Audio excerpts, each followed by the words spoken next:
नमस्कार बंधुगण मोर नाम सोनाली सेमाने कुहंती केतेबेले जीवन एपरी एक संधिरे आसे जेउठारे हृदय एवं मन परस्पर सहित संघर्ष करती। मोर जीवन मध्य समान थिला। आजी मु आपणक सहित मोर कहानी बांटिबाकू चाहुछि। आपण माने भाबी पारंती जे मु ठीक करिछि कि भूल, किंतु सुनिबा परे दयाकरी निजकू मो स्थान रे रखंतु। 4 वर्ष पूर्वे मु मो स्वामींक सहित एक सुखमय जीवन बिताउथिली, किंतु एक सड़क दुर्घटना मोर समग्र दुनिया को बदलाई देइथिला। सेही दुर्घटना रे मु मोर जीवन साथी को हराइली। लोक माने कुहंती जे समय जंत्रणा को भल पाई, किंतु सत्य हेउछि किछि क्षत केबे सुखी जाय नाही। आमे केवल बंचिबा शिखिथाउ। एहा परे मु एका जीवन बंचिबाकू निष्पत्ति नेइथिली। मु भय करिथिली जे केही मोते मो हृदय पाई नुही बरं मो टंका पाई भल पाइब। तापरे मो मां कहिले,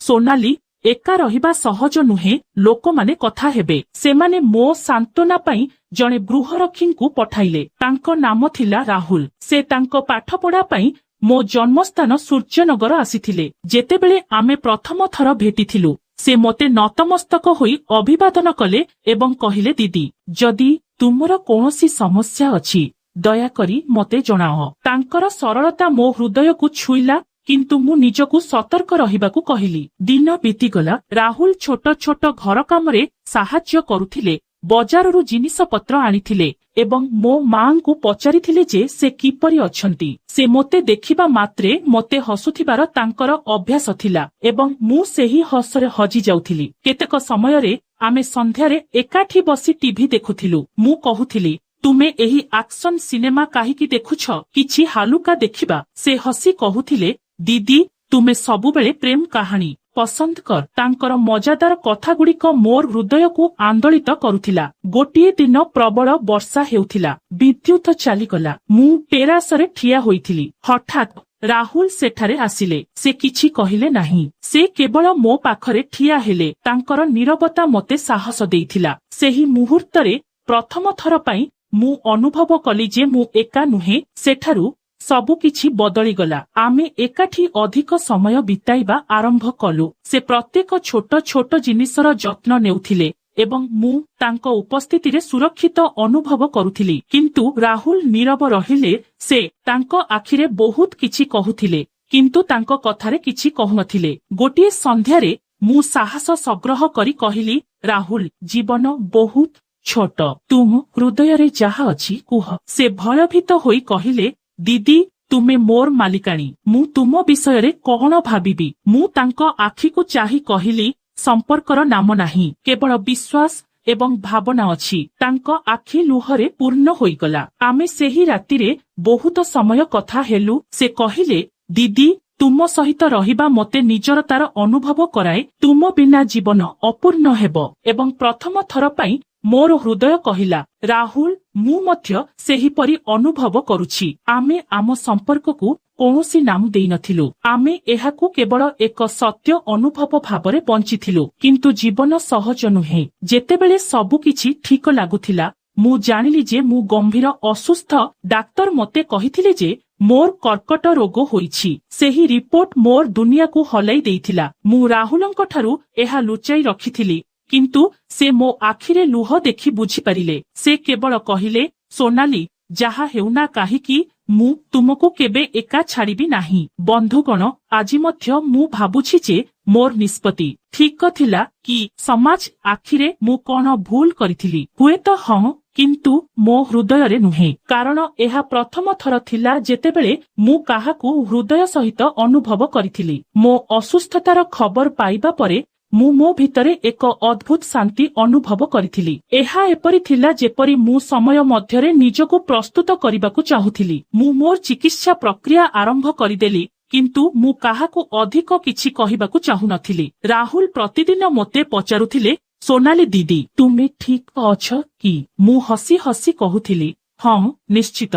किंतु मु आखिरे क्रांति केस छळिबा एवं मो मुहरे मलिन हस तांकू सबु किछि कहि देउथिला। गोटिए दिन से कहिले, सोनाली दीदी मु सबु किछि बुझी पारुछि। तुमे किछि लुचाउछ, किंतु एबे लुचाई रख नाही। सेही दिन मु निजकु संभाली पारिली नाही। मु तांकु सबु किछि कहिली। राहुल शांत रहिले। से कोनोसी दया देखाइले नाही। से कोनोसी कार्य कले नाही। से केवल मो पाखरे बसी कहिले, एबेठारु मु प्रत्येक केमोथेरापी सेशन रे तुम सहित रहिबी। सेही दिन प्रथम थर पाई मु अनुभव कली जे हुएत भगवान मते पुणी थरे जीवन साथी पठाइछंती एवं ताहा मध्य कोनोसी शर्त बिना। चिकित्सा जारी रहिला। More case झड़ीगला। मोर शरीर दुर्बल होईगला, किंतु मोर हृदय आहुरी शक्तिशाली होईगला। राहुल मोर ढाल होईगले। जेतेबेले मु भांगी पडुथिली से मोते सांत्वना देउथिले। जेतेबेले मु हसिली से आहुरी जोर रे हसुथिले, जहा द्वारा मु भूली जिबी जे मु असुस्थ।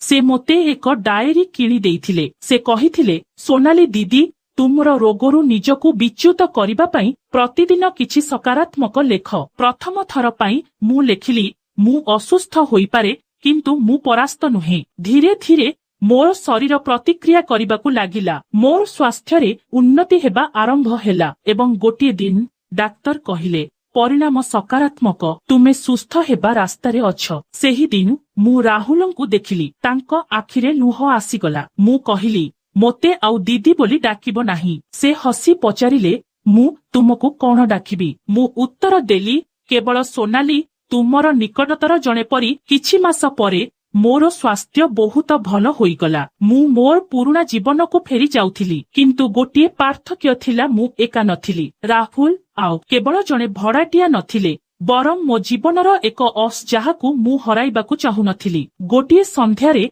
सूर्यनगर सेही छात उपरे जेउठारे आमे प्रथम वर्षारे परस्परर नीरवता शुणिथिलु। मु सेठारे ठिया होई पचारिली, राहुल, तुमे कौन मो सहित एपरी एक संपर्क बजाय रखिबाकु चाहुछ, जहा दीदी किंबा भड़ाटिया परी नुहे, बरं हृदयस्पर्शी संपर्क बजाय रखिबाकु चाहुछ? से मोते चाही कहिले, सोनाली, मु एते दिन धरी सेही उत्तर पाई अपेक्षा करिथिली। आमे आजि विवाह करिनाहु। आमे आमर संपर्ककु कौनसी नाम देउनाहु। आमे केवल सत्य, निजरता एवं सम्मान सहित एकाठी रहु। केतेबेले मो मा पचारंती, सोनाली, तुमे लोकमानंकु कोन उत्तर देब? मु कहुछि, तुमे केवल समाजकु उत्तर देबा उचित नुहे, बरं निजकु, एवं मु मध्य एहा करुछि। बंधुगण, एही कहानीर उद्देश्य केवल एही जे जदि जीवन केबे तुमकु एका छाड़ी दिए, तेबे विश्वास कर जे तुमे एपरी जणे पाइब जिए तुमर भंगा खंड सहित मध्य तुमकु ग्रहण करिब। संपर्क नाम उपरे नुहे, भावना उपरे निर्मित। किछि संपर्क नामर पहच बाहरे सोनाली एवं राहुलर संपर्क एपरी एक थिला, सामाजिक परिभाषा को अतिक्रम करी सेमाने एकाठी रहुथिले, किंतु परस्परर स्वाधीनतारे केबे बाधा सृष्टि करि नथिले। सेमाने एकाठी खाइथिले एवं हसुथिले, किंतु परस्पर को बांधिबाकू केबे चेष्टा करि नथिले। सोनाली पुणी पुस्तक पढ़िबाकू इच्छा करिबाकू लागिले। राहुलंक सहित बसी से तांक स्वामींक सहित जेउ पुरुणा कविता गुड़िक सुनाउथिले ताहा सुनाउथिले। हुएत जीवन तांकू पुणी निश्वास नेबा सिखाउथिला। गोटिए दिन सोनाली जेउ स्कूल रे पढ़ुथिले सेठारु फोन आसिला, माँ, आपण पुणी आम सहित जोग देबाकू चाहंती कि? पिल्लामाने आपणंकू बहुत मने पकांती। फोन काटिबा परे से किछि समय पाई नीरव रहिले। वर्ष वर्ष हेला केही तांकू तांक नाम धरी डाकी नथिले। माँ, राहुल पचारिले, आपण कोन भाबुछंती? मु एहा विषय रे भाबुछि। सोनाली टिकिए हसी कहिला, मु पुणी बंचिबा आरंभ करिबा उचित। पर सप्ताहरे सोनाली स्कूल जिबा आरंभ कला। पिलामानंक भेरी रहिथिबा समयरे तांक आखि प्रायतः लुहरे भरी जाउथिला, किंतु से सेगुड़ीकू लुचाई देउथिला। राहुल प्रति संध्यारे तांको पाई चा तियारी करुथिले। तांको दिन विषयरे तांको कहानी सुनाउथिले एवं तापरे कहुथिले, तुमर हस एबे अधिक प्रकृत मने हेउछि। समय बीतीगला। गोटिए दिन स्कूल रु फेरिबा समयरे सोनाली रास्ता पार्श्वरे एक छोट बुटीकरे राहुल को ठिया होइथिबार देखिले, जेउठारे जणे झियो तांको विवाह पोशाक पिंधिबाकू चेष्टा करुथिला। से किछि समय पाई तांकू चाहि रहिले। रात्रि भोजन करुथिबा समयरे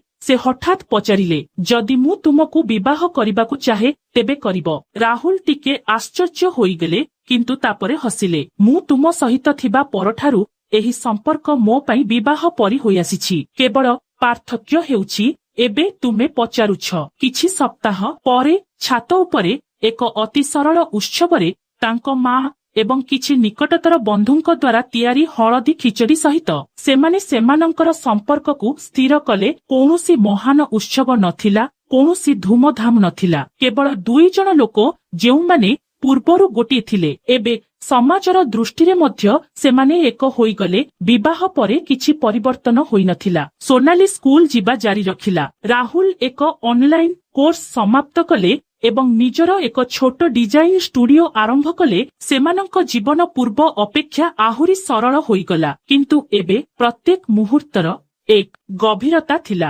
ଗୋଟିଏ ସନ୍ଧ୍ୟାରେ ଟେରାସରେ ବସି ସୋନାଲି କହିଲା, ତୁମେ ଜାଣ ରାହୁଲ, ମୁଁ ଭୟ କରୁଥିଲି। ମୁଁ ପୁଣି ପ୍ରେମ କରିବାକୁ ଭୟ କରୁଥିଲି। ଭାବୁଥିଲି ଯେ କେହି ମୋତେ ଯେପରି ଭଲ ପାଇବ, ମୁଁ ଯେପରି ଅସୁସ୍ଥ, ଭଙ୍ଗା ଏବଂ ଭାଙ୍ଗି ପଡ଼ିଛି। ରାହୁଲ ତାଙ୍କ ହାତ ଧରି କହିଲେ, ତୁମେ ଯେପରି ଦେଖାଯାଉଥିଲା, ମୁଁ ତୁମକୁ ସେହିପରି ଭଲ ପାଇନଥିଲି। ତୁମେ ଯେପରି ଭିତରେ ଥିଲ, ମୁଁ ତୁମକୁ ସେହିପରି ଭଲ ପାଉଥିଲି। ଶକ୍ତିଶାଳୀ, ସଚ୍ଚୋଟ ଏବଂ ସତ୍ୟ। ସୋନାଲିଙ୍କ ଆଖିରେ ଲୁହ ଝରି ପଡ଼ିଲା, କିନ୍ତୁ ଏଥର ଲୁହ ଯନ୍ତ୍ରଣାର ନୁହେଁ, ବରଂ ସନ୍ତୋଷର ଥିଲା। ଏବେ ସୋନାଲି ଏବଂ ରାହୁଲ ଏକ କାହାଣୀ ନଥିଲେ, ବରଂ ସେମାନେ ସୃଷ୍ଟି କରିଥିବା ଏକ ଉଦାହରଣ ଥିଲେ।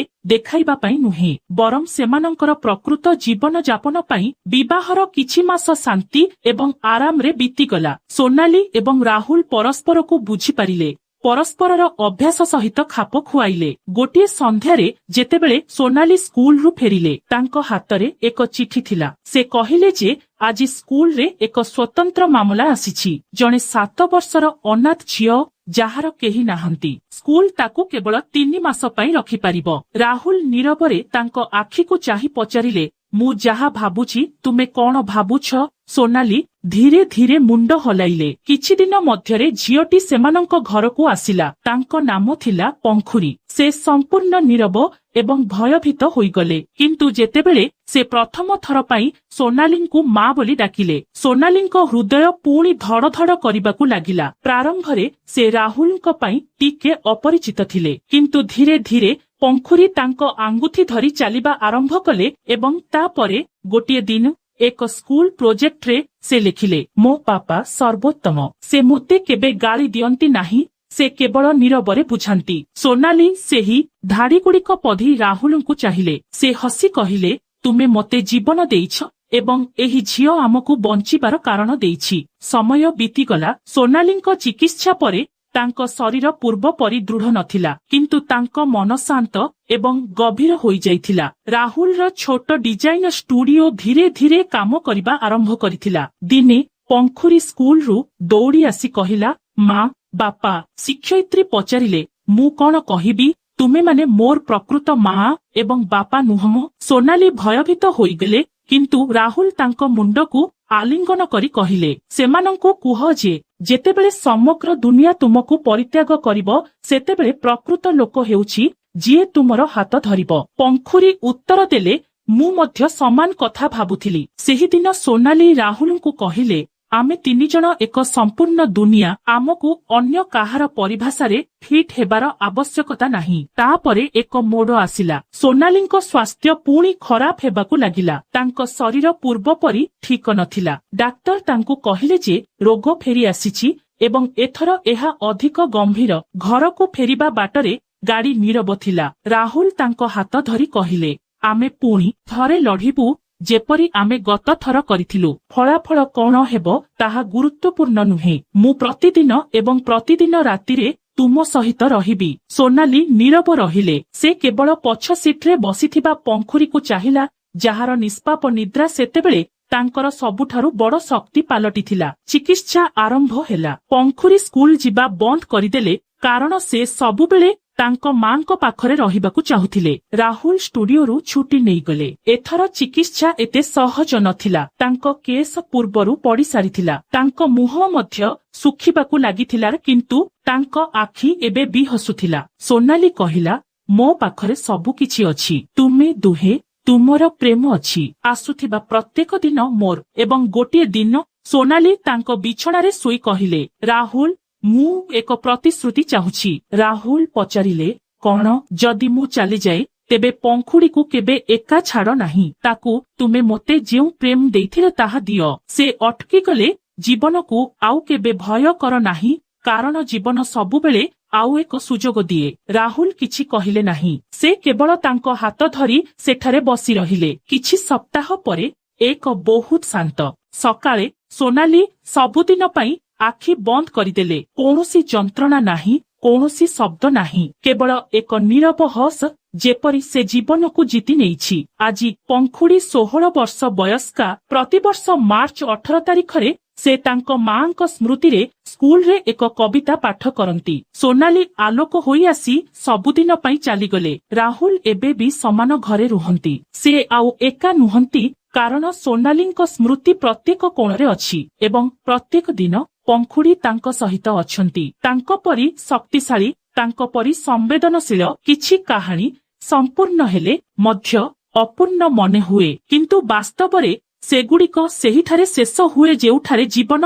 ଆରମ୍ଭ ହୁଏ। ସୋନାଲିଙ୍କ ଯିବା ପରେ ଘରର କାନ୍ଥଗୁଡ଼ିକ ନୀରବତାରେ ପରିପୂର୍ଣ୍ଣ ହୋଇଗଲା, କିନ୍ତୁ ସେହି ନୀରବତାରେ ମଧ୍ୟ ଧୀରେ ଧୀରେ ବଡ଼ ହେଉଥିବା ପଙ୍ଖୁରୀର ସ୍ୱର ଥିଲା। ରାହୁଲ ଆଉ ବିବାହ କରିନଥିଲେ। ସେ ସୋନାଲିଙ୍କୁ ଭୁଲି ପାରି ନଥିଲେ ବୋଲି ନୁହେଁ, ବରଂ ସେମାନେ ଯେଉଁ ସମ୍ପର୍କ ସେୟାର କରିଥିଲେ ତାହା ଏତେ ସତ୍ୟ ଥିଲା ଯେ ଏହା ପୁନରାବୃତ୍ତିକୁ ବିରୋଧ କରିଥିଲା। ସେ ପଙ୍ଖୁରୀଙ୍କୁ ମା ଏବଂ ବାପା ଉଭୟ ଭାବରେ ପାଳିଥିଲେ। ସ୍କୁଲ ପ୍ରୋଜେକ୍ଟ କରୁଥିଲେ, ରାତିରେ ତାଙ୍କ ସହିତ ଖେଳ ଦିନ ଗୃହ କାର୍ଯ୍ୟ କରୁଥିଲେ ଏବଂ ତାପରେ ତାଙ୍କୁ କାହାଣୀ ସହିତ ଶୋଇ ଦେଇଥିଲେ। ତାଙ୍କ ଦୁନିଆରେ ବର୍ତ୍ତମାନ କେବଳ ଗୋଟିଏ ବ୍ୟକ୍ତି ଥିଲା, ପଙ୍ଖୁରୀର। ତାଙ୍କ ପାଖରେ ସୋନାଲି ଡାଏରୀ ଥିଲା। ପ୍ରତିବର୍ଷ ସୋନାଲିଙ୍କ ମୃତ୍ୟୁ ବାର୍ଷିକୀରେ ସେ ଏବଂ ପଙ୍ଖୁରୀ ଏକାଠି ଗୋଟିଏ ପୃଷ୍ଠା ପଢୁଥିଲେ ଏବଂ ତାପରେ ଏକ ଜଳନ୍ତା ମହମବତୀ ପାଖରେ ବସିଥିଲେ।